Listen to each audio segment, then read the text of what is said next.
Let me tell you about the Christmas that changed everything. The Christmas that taught me exactly who my parents really were. The Christmas that ended with my 11-year-old daughter sitting alone in our kitchen with burned food and a broken heart while the people who were supposed to love her most sat around a decorated table pretending she didn't exist. I came home late on Christmas night expecting an empty house.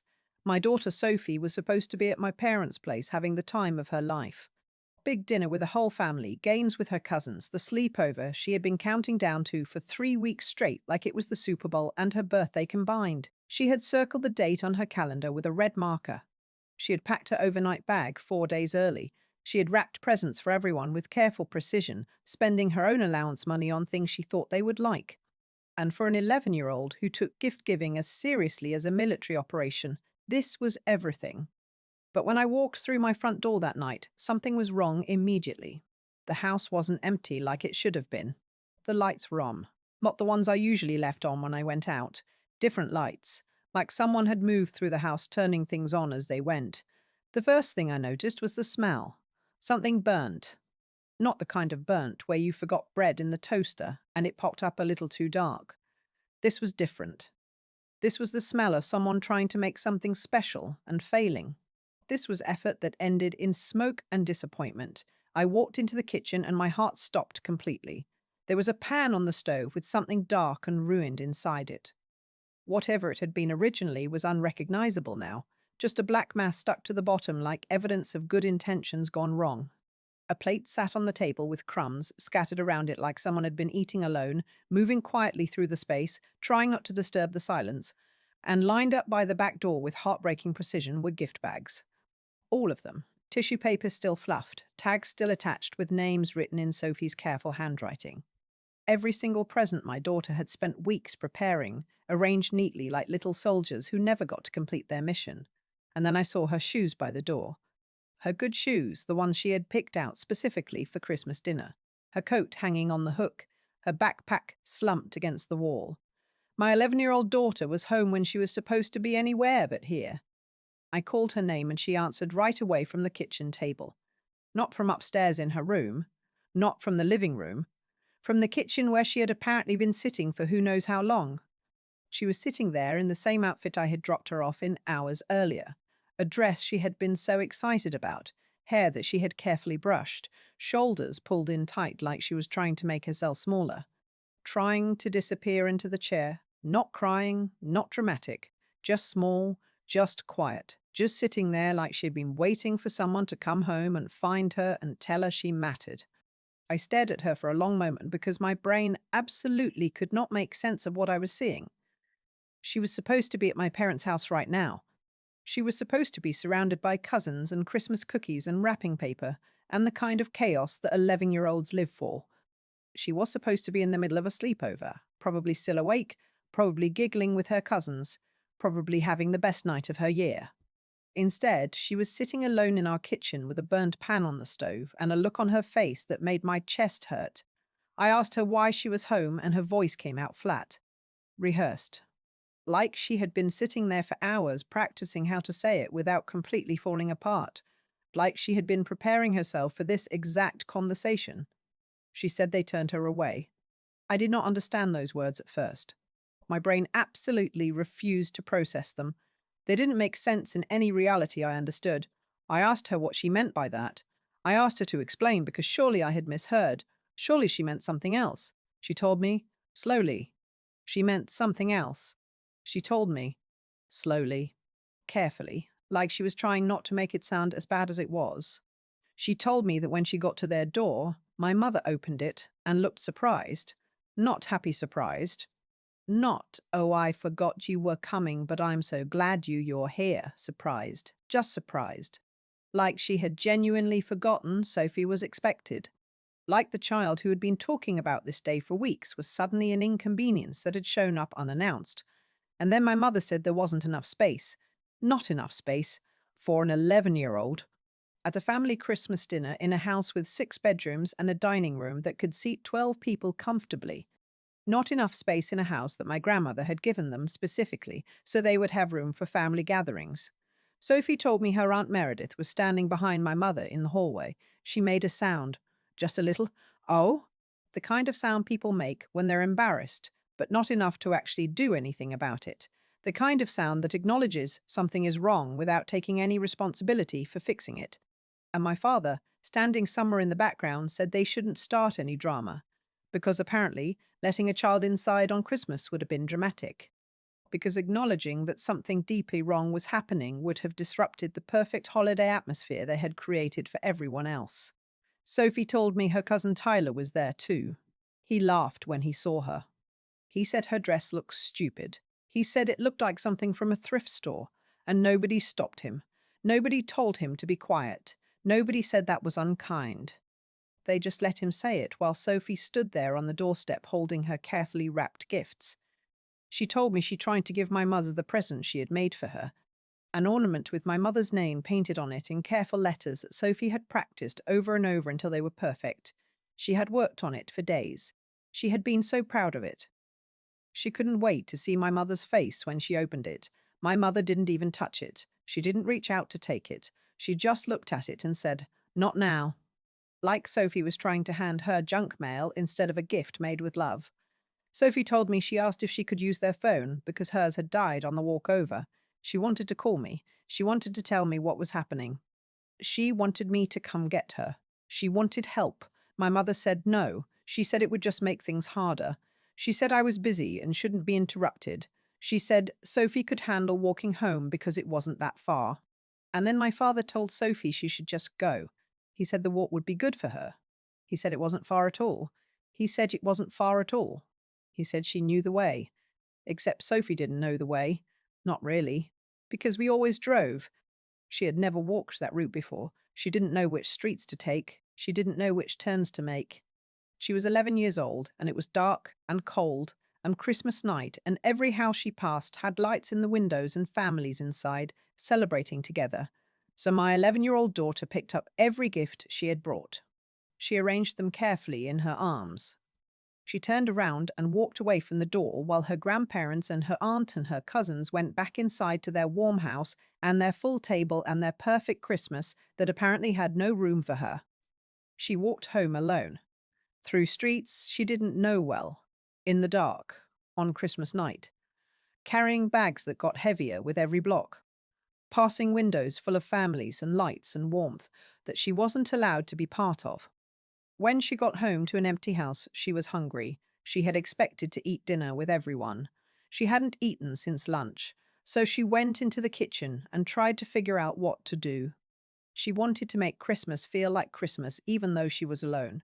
She wanted to create something special because that's what you're supposed to do on Christmas. So she found a recipe video online. She tried to follow it. She did her best. But she's 11 and she was upset and trying not to cry and the food burned. She scraped what she could onto a plate. She ate it anyway because she was hungry and there was nothing else and she didn't want to bother anyone by calling them. And then she sat at the kitchen table in the dark and she waited for me to come home. When she finished telling me all of this, she looked at me with red eyes and a face that was trying so hard to be brave. And she said she was sorry. She apologized to me. She said she ruined Christmas. That sentence broke something inside me that I don't think will ever be whole again. My daughter didn't ruin anything. She showed up with gifts and hope and excitement. She wore a dress she picked out because she wanted to look nice for her family. She carried presents she bought with her own money because she wanted to make people happy. She did everything right. She was polite and prepared and full of love.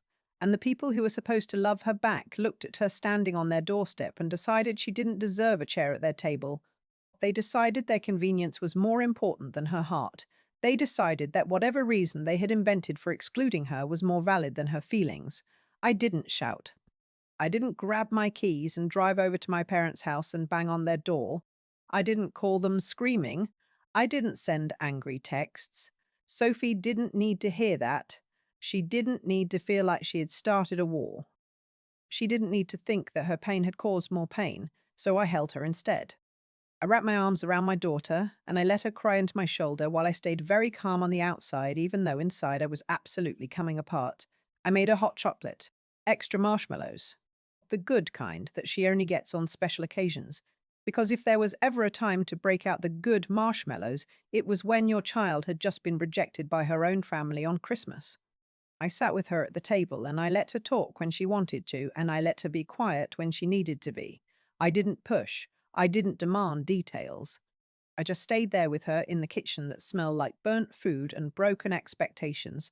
And while I was doing that, while I was being calm and steady and supportive for my daughter, something was happening in my head. Something was kicking into place.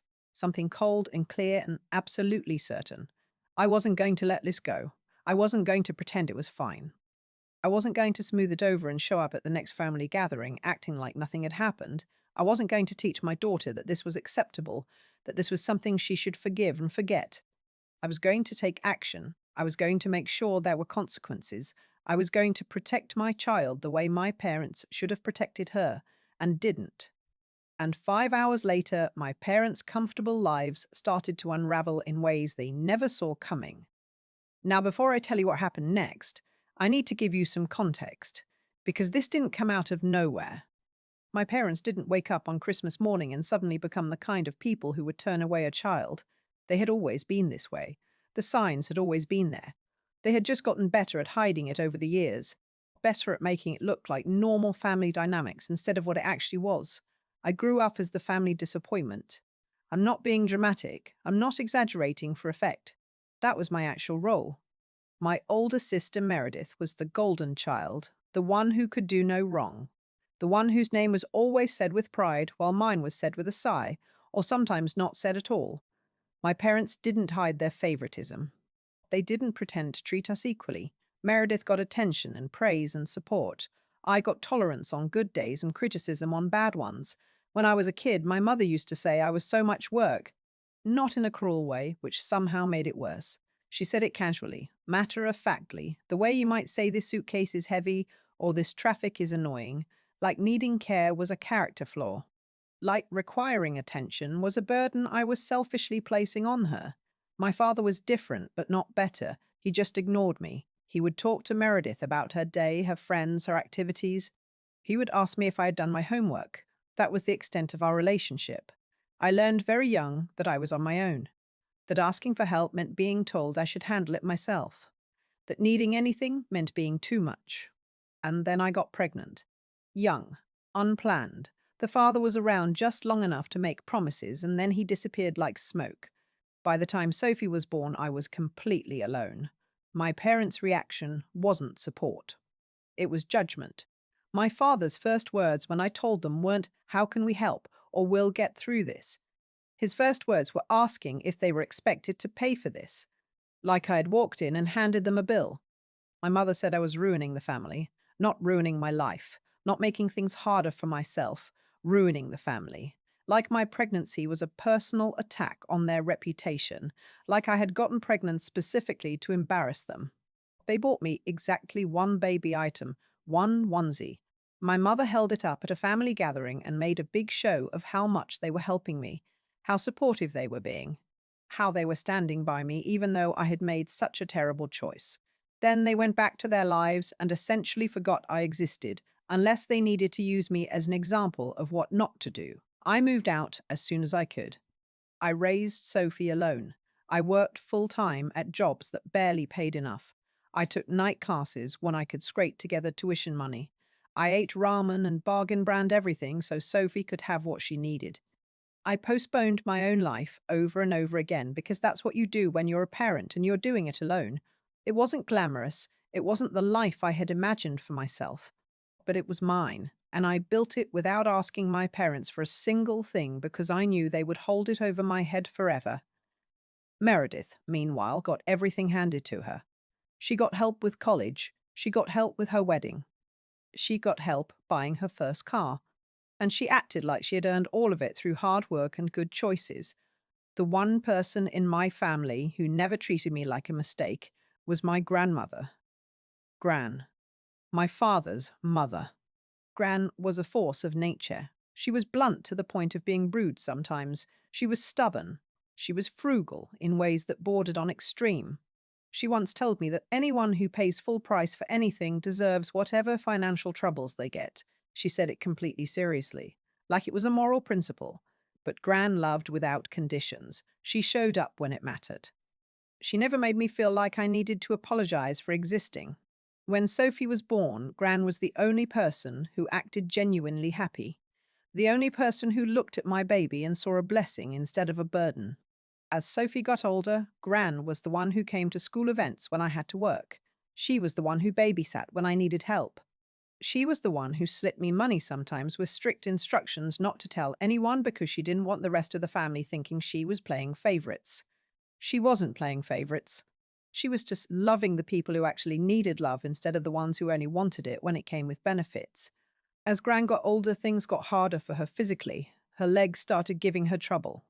Pain, weakness. The kind of thing that makes walking from the bedroom to the kitchen feel like climbing a mountain. She could still think clearly. She could still destroy you with one perfectly timed comment. But moving around became difficult, and eventually she needed mobility aids. My parents' response to Gran's declining health was to treat her like she was inconvenient. They would call her once a month. They would visit maybe once every 6 weeks. They would take photos of themselves with her and post them on social media with captions about how family is everything and how blessed they were to still have her.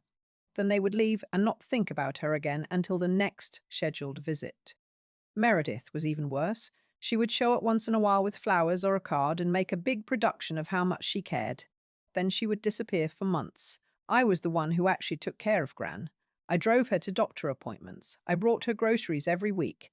I helped her with things around her apartment that she couldn't do anymore. I learned how to help her move safely so she wouldn't fall.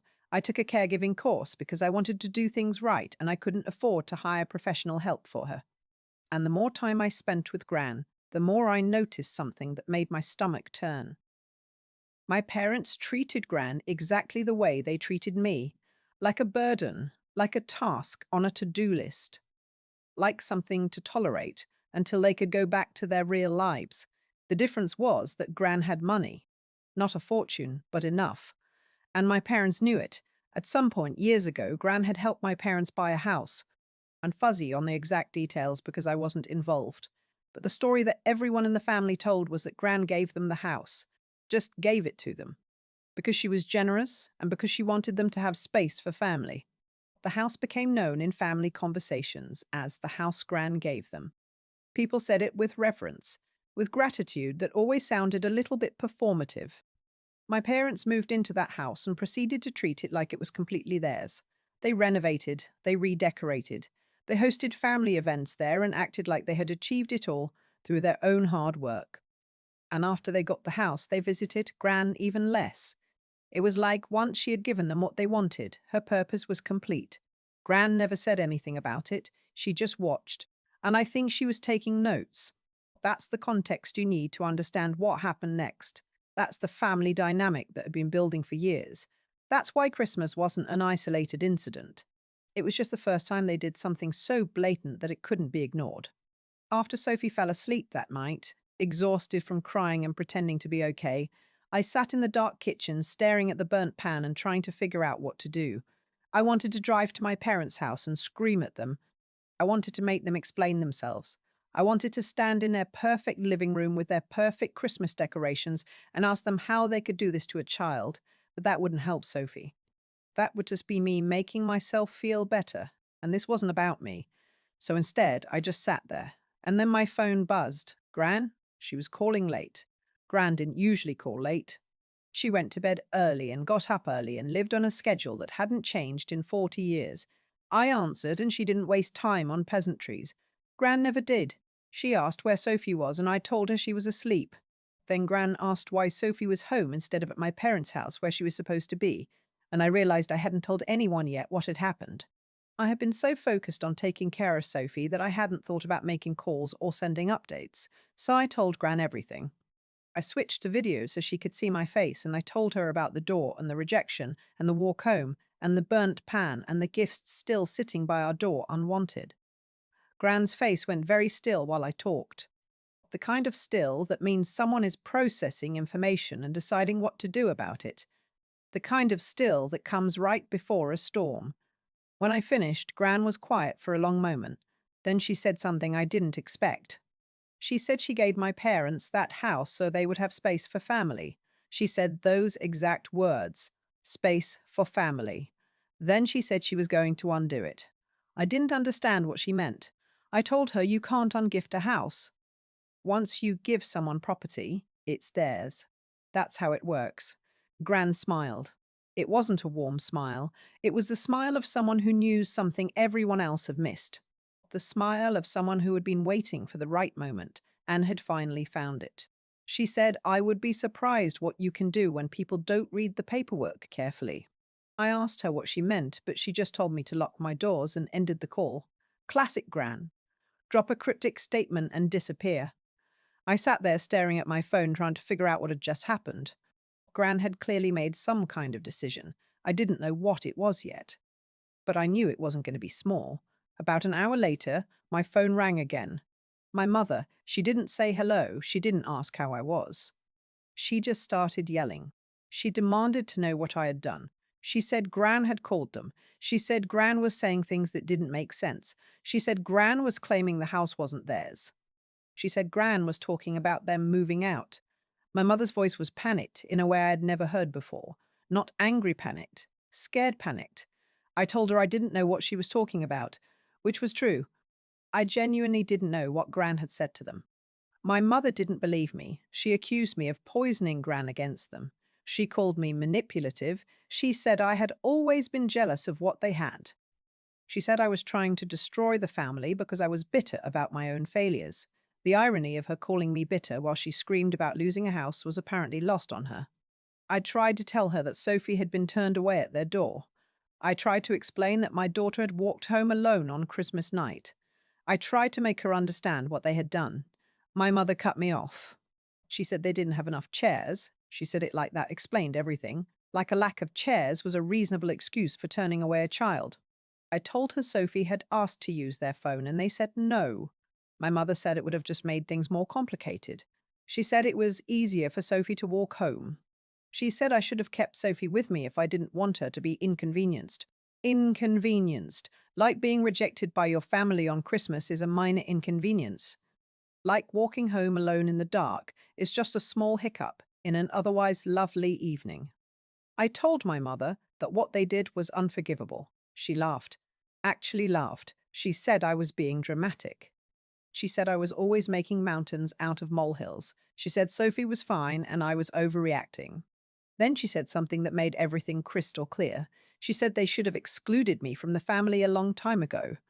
Not just from Christmas, from everything. She said I had been a problem since the day I got pregnant and they had been too nice for too long. Like Sophie's rejection was just collateral damage. Like hurting my child was simply an extension of punishing me for existing. Then her voice changed, got colder. She said they would handle Gran. She said whatever I thought I had accomplished by turning Gran against them wouldn't work. She said Gran was old and confused and they knew how to manage her. The way she said manage made my skin crawl. Then she hung up. I sat in my dark kitchen holding my phone and I realized something. My parents weren't sorry. They weren't embarrassed. They weren't questioning their choices. They were angry that there might be consequences. The next morning, I tried to call Gran. No answer. I tried again. Nothing. That by itself wasn't immediately alarming. Gran sometimes forgot where she put her phone, or she would turn it off because she didn't want to be bothered, or the battery would die because she forgot to charge it. But something felt wrong. I tried 3 more times. Still nothing. Sophie came into the kitchen looking tired. She asked if I had talked to Gran. I told her not yet. She asked if Gran was mad at her. That question made my chest hurt. I told Sophie that none of this was her fault, and Gran wasn't mad at her. Gran was mad at the right people. Sophie nodded, but I could tell she didn't fully believe me. Shame doesn't disappear just because someone tells you it should. I told Sophie we were going to visit Gran. Sophie's face lit up a little. She asked if we could bring the special cocoa mix that Gran liked. The expensive kind that Gran usually said was too much money, but secretly loved. We got in the car and drove to Gran's apartment. When we got there, I knocked. No answer. I knocked again. Still nothing. I called her phone while standing at her door. I could hear it ringing inside, but she didn't answer. Sophie suggested maybe Gran was sleeping. I said maybe, but my hand was already moving toward my keys. Gran had given me a spare key for emergencies, and her definition of emergency included if I don't answer and you get worried. I unlocked the door and stepped inside. The apartment was too quiet. Not sleeping person quiet, empty quiet. I called Gran's name, no response. I moved through the small living room into the kitchen. Nothing. Bedroom door open, bed made, nobody there. And then I noticed what was missing. Gran's wheelchair wasn't by the wall where it always was. The blanket she used every day was gone. Her purse wasn't on the counter. A small overnight bag that usually sat in her closet wasn't there. My stomach dropped. Sophie's voice came from behind me, small and worried. She asked where Gran was. I told her I didn't know, and my voice came out steadier than I felt. I walked back outside and went straight to the neighbor across the hall. Mrs. Chen had lived there for 20 years and noticed everything. She opened the door in her bathrobe. She saw my face and immediately looked concerned. Before I could ask anything, she said, "Oh, honey, your mother was here." My blood went cold. I asked when. She said early, very early, like barely morning early. She'd been taking out her trash and seen a car parked in front. My mother and Meredith had been helping Gran out of the building. They had her wheelchair. They had bags. I asked if Gran looked okay, if she seemed willing to go with them. Mrs. Chen hesitated. She said Gran didn't look happy. She said my mother was talking fast. She said Meredith kept saying something about this being for the best. I asked if she heard where they were taking Gran. Mrs. Chen shook her head. She said she was sorry. She said she didn't want to intrude. She said it looked like family business. I thanked her because apparently I'm the kind of person who says thank you even when my world is falling apart. I walked back to Gran's empty apartment. Sophie was standing in the middle of the living room, holding the box of cocoa mix like it was the only solid thing left in the universe. She asked if my parents took Gran. I told her I thought so. She asked why. I didn't have a good answer. Now listen, if you're still watching, I need you to do something for me. If you've ever had someone you love taken away from you by people who thought they knew better, hit that subscribe button. Because what happens next is going to blow your mind and you're going to want to see how this ends. And drop a comment saying, Team Gran, if you think my grandmother was right to do what she's about to do. I want to know where you stand. All right, back to the story. I called my mother. Straight to voicemail. I called my father. Voicemail. I called Meredith. Voicemail. They had all turned off their phones or blocked me. Either way, they were avoiding contact. Sophie tugged on my sleeve. She suggested maybe they took Gran to their house. That was the first logical thought anyone had all morning. So we got back in the car and drove to my parents' house, the house Gran had supposedly given them. The house with 6 bedrooms and space for the whole family, except apparently not space for an 11-year-old on Christmas. I didn't park gently. I didn't take my time getting out. I walked up to that door and I knocked hard.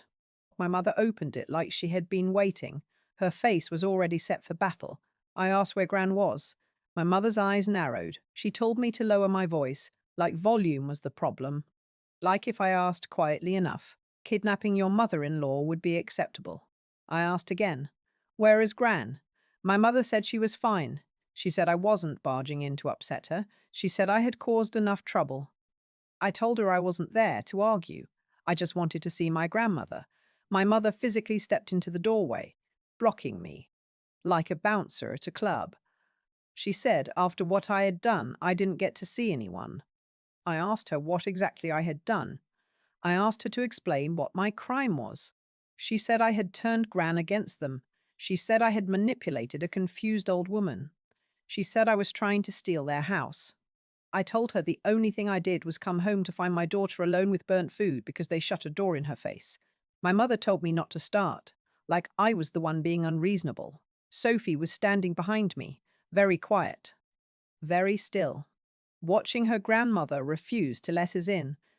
My mother glanced at Sophie once and then looked away, like making eye contact might require her to feel something. I told my mother I wanted to hear from Gran directly, that she didn't want to see me. I told her to let Gran make that choice herself. My mother said no, just no. That single word was the moment everything shifted. That was when I realized this wasn't a family disagreement. This was something else. This was control. This was them taking Gran somewhere she didn't want to be and keeping her there against her will. I pulled out my phone and called for help. Emergency services. My mother's face twisted. She asked if I was serious. Like calling for help when someone is being held somewhere unwillingly was an overreaction. I told her yes. I was completely serious. The dispatcher answered and I explained the situation as calmly as I could. I said my grandmother was elderly and had mobility issues. I said she'd been taken from her home early that morning by family members. I said I had reason to believe she was being kept at this address against her will. I said the family was refusing to let me see her or speak to her to confirm she was safe. I didn't exaggerate. I didn't make things up. I just stated facts. My mother started saying I was being ridiculous. She started saying this was a family matter. She started saying Gran was perfectly fine and I was causing unnecessary drama. I ignored her and stayed on the line with the dispatcher. Sophie slipped her hand into mine. Her palm was sweaty. She was scared, but she trusted me, and that trust felt like the only good thing left in the world. When the officers arrived, my mother immediately switched tactics. She became the concerned daughter, the reasonable adult dealing with a hysterical relative. She told them there had been a misunderstanding. She said her mother was resting comfortably inside. She said I was upset about a different matter and was taking it out on the family. The officer was polite but firm. He said they needed to see my grandmother. They needed to confirm she was safe, and there of her own free will. My mother said Gran was sleeping. She said it would be cruel to wake her. The officer said they still needed to see her. My mother stalled. She asked if they had a warrant. She asked what authority they had to enter her home. The officer explained that when there's a welfare check requested for a vulnerable adult, they have the authority to confirm that person's safety. My mother finally stepped aside, but she did it like she was being personally victimized by basic safety protocols. The officers went inside. I waited outside with Sophie because I didn't want to make things worse. I didn't want my presence to give my mother an excuse to claim I was being aggressive or inappropriate. It felt like forever, but it was probably only 5 minutes. Then one of the officers came back to the door. He asked me to come inside. My heart was pounding so hard I could hear it in my ears. I walked into my parents' house with Sophie right beside me. Gran was in a back bedroom, sitting in her wheelchair, blanket over her lap, and the expression on her face when she saw me made something in my chest unclench so violently it almost hurt. Relief first, then anger right behind it. Sophie made a small sound and moved toward Gran before I could stop her. Gran reached out immediately and took Sophie's hand like she'd been waiting for exactly that. Gran told Sophie she was there now. Sophie's eyes filled with tears, but this time they weren't shame tears, they were relief tears. The officer asked Gran if she was okay. He asked if she was at this house because she wanted to be. Gran didn't hesitate. She said no. My mother jumped in immediately. She said Gran was confused. She said Gran didn't understand what she was saying. She said Gran had memory problems. Gran turned her head slowly and looked directly at my mother. She said, if you interrupt me again, I will add it to the list. The officer asked Gran to clarify. He asked if she wanted to leave. Gran said yes. She said she wanted to leave right now. She said she wanted to go with me. My mother tried to argue. She said Gran needed proper care. She said I wasn't equipped to handle Gran's needs. She said moving Gran would be dangerous. Gran said the only dangerous thing was staying in a house with people who thought they could control her. The officers made it very clear that Gran had the right to leave. They made it clear that unless there was a legal guardianship in place, which there wasn't, nobody could keep her there against her will. My father appeared from another room. He tried the reasonable approach. He said they were just trying to help. He said they had Gran's best interests at heart. Gran said her best interests did not include being taken from her home without her permission at 6 in the morning. I asked if I could take Gran with me, and the officer said yes, as long as that's what she wanted. Gran said that's exactly what she wanted. Getting Gran out of that house and into my car felt like a prison break. My mother stood in the doorway looking like her world was ending. Meredith came out and started crying, saying they were just trying to help, saying I was tearing the family apart. I didn't respond. I just focused on getting Gran safely into my car. Sophie climbed in beside Gran without being asked. She held Gran's hand and didn't let go. Gran looked at me once we were all in the car and said 4 words that changed everything. Call my lawyer. Gran's lawyer met with us that afternoon. He was a man in his 60s who had known Gran for 30 years. He didn't waste time on small talk. He laid out the situation in terms I could understand. The house my parents lived in wasn't actually in their names. It was owned by Gran's living trust. My parents were listed as beneficiaries, which meant they were supposed to receive it after Gran died.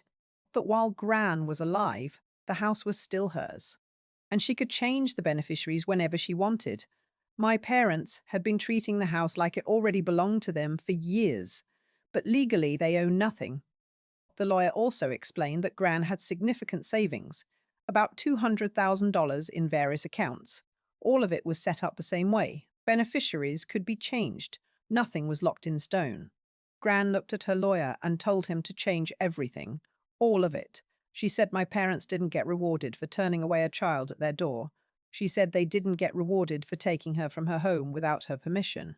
The lawyer asked Gran a series of questions to make sure she understood what she was doing. He needed to verify she was mentally competent. He needed to confirm no one was pressuring her. Gran answered every question like she was insulted he had to ask. She said her legs were the problem, not her brain. He printed documents. Gran signed. Witnesses signed. Everything was initialed and dated and made official. My name replaced my parents' names on everything. The house, the savings, all of it, and Sophie's future was protected. Gran set up a trust for Sophie's education, money that my parents could never touch. When it was done, Gran looked at her lawyer and said she wanted one more thing. She wanted my parents kept away from her. Legally. The lawyer nodded like he had been expecting that. He said they could file for a restraining order if necessary. They could also start the eviction process to get my parents out of the house. Gran said to do both.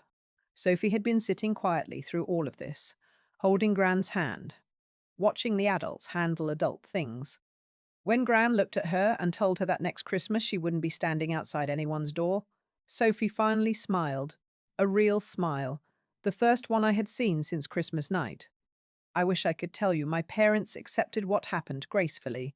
I wish I could say they recognized what they had done wrong and tried to make amends. They didn't. They fought it. They hired lawyers. They tried to claim Gran was mentally incompetent. They demanded medical evaluations. They filed paperwork claiming I had manipulated her. They told anyone who would listen that I was stealing from them. It went nowhere. Gran's doctor confirmed she was mentally sharp. Her lawyer had documented everything. The witnesses confirmed she understood what she was signing. My parents had no case because there was no case to make. They tried to contact Gran directly. Phone calls, letters, showing up at my house demanding to see her. I didn't let them in. Gran didn't want to see them. She had made that clear in writing. Eventually, they were served with eviction papers. They had 60 days to get out of the house they had been treating as theirs for years. I heard through extended family that it was ugly. My mother apparently had a breakdown. Meredith blamed me publicly and said I had destroyed everything. My father went silent and cold. I didn't attend any family gatherings. I didn't need to hear it. I didn't need to defend myself. I just needed to protect Gran and Sophie. Fast forward to now. Gran lives with us. We made the house work for her. Ramps, wider doorways, a bedroom on the main floor, grab bars everywhere she might need them. The house my parents thought was theirs became our home. And it turns out there's plenty of space when you're not using it to exclude people. Gran's savings went exactly where she wanted. Part of it is set aside for her care. The rest went into Sophie's future. College fund, emergency cushion. A life my daughter won't have to beg anyone for. Sophie is different now. She's quieter in some ways, but louder in others. She doesn't make herself small anymore. She doesn't apologize for existing. She knows the people around her want her there. Gran is still sharp, still stubborn, still absolutely delighted with how everything turned out. My parents call sometimes. Blocked numbers, messages through relatives, letters that go straight to the trash. They want reconciliation. They want forgiveness. They want to pretend Christmas never happened. But I don't want to pretend. I want them to remember. I want them to live with what they did. Because sorry doesn't undo the moments Sophie walked home alone. Sorry doesn't erase the burnt pan or the rejected gifts or the shame that tried to make her small. Some things you don't come back from. Last Christmas was different. Gran was with us. Sophie was with us. The house was full of noise and mess and love. Sophie helped Gran make cookies. They burned the first batch on purpose as a joke. Gran said it was tradition now. Nobody was turned away. Nobody walked home alone. Nobody sat in silence wondering if they mattered. When Sophie went to bed that night, she hugged me for a long time. She didn't say anything. She didn't need to. This was what it was supposed to feel like. People asked me if I went too far, if I should have handled it differently, if cutting off my parents was extreme. Here's what I know. My daughter stood outside a door on Christmas and was told she didn't deserve to come in.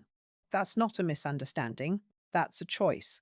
And I chose her right back. So tell me, did Gran do the right thing or did we go too far? Drop a comment below with your honest thoughts. And if you made it this far, leave a comment saying justice for Sophie, so I know you stuck around until the end. Before you go, click on another video from this channel. There are more stories like this, real people, real situations, real consequences. Thanks for listening.